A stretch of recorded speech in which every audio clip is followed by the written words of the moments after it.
Gift deed. Suppose మన దగ్గర ఒక ప్రాపర్టీ ఉంది, ఆ ప్రాపర్టీని మన పిల్లలకి మనం ట్రాన్స్ఫర్ చేద్దాం అనుకుంటున్నాం, లేకపోతే మన ఫ్యామిలీ మెంబర్స్కి ట్రాన్స్ఫర్ చేద్దాం అనుకుంటున్నాం. ఆ ట్రాన్స్ఫర్ చేసేదానికి వాడే రిజిస్ట్రేషన్ని గిఫ్ట్ రిజిస్ట్రేషన్ అంటారు, లేదా గిఫ్ట్ డీడ్ అంటారు ఆ డాక్యుమెంట్ని. అయితే ఇది మన పై జనరేషన్లో మనకి ఇవ్వచ్చు, మనం మన పిల్లలకి ఇవ్వచ్చు, లేదా మనమే మన తమ్ముళ్ళు కానీ అక్కలు కానీ మన ఫ్యామిలీ మెంబర్స్లో మనం ట్రాన్స్ఫర్ చేసుకోవచ్చు. అయితే ఈ గిఫ్ట్ డీడ్కి కావాల్సిన రిజిస్ట్రేషన్ ఛార్జెస్ ఎలా పడతాయి ఏంటి అనేది మన గవర్నమెంట్ సైట్లోనే మీకు ఒకసారి చెక్ చేసి చూపిస్తారు. చూద్దాం రండి. గవర్నమెంట్ వెబ్సైట్ అయినా ఐజీఆర్ఎస్ ఒకసారి ఓపెన్ చేయండి. ఇక్కడ కింద సర్వీసెస్లో డ్యూటీ ఫీ క్యాల్కులేటర్ ఇది ఒకసారి ఓపెన్ చేయండి.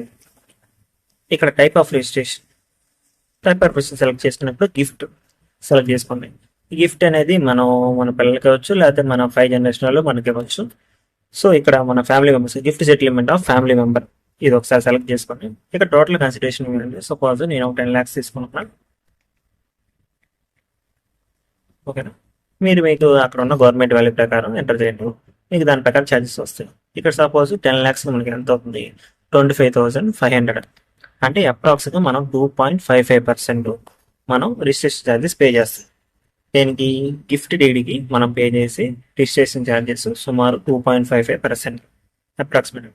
ఈ కొద్దిగా అమౌంట్ పెరిగే కొద్దికి లేకపోతే కొద్దిగా తగ్గించిన కొద్దిగా ఛార్జెస్ అనేది వేరీ అవుతాయి. కానీ కంపల్సరీగా క్లారిటీగా ఇక్కడ ఇచ్చేస్తారు మనకి రిజిస్ట్రేషన్ ఛార్జెస్ ఎంత పే చేయాలనేది. సో ఇంకేమన్నా రిజిస్ట్రేషన్కి సంబంధించి ఇంకేమన్నా డౌట్స్ ఉన్నా కింద కామెంట్ చేయండి, లేదా ఇంకేమన్నా అప్డేట్స్ కావాలన్నా రిజిస్ట్రేషన్ వచ్చి మన ఛానల్ సబ్స్క్రైబ్ చేసుకోండి. Thank you for watching. By by.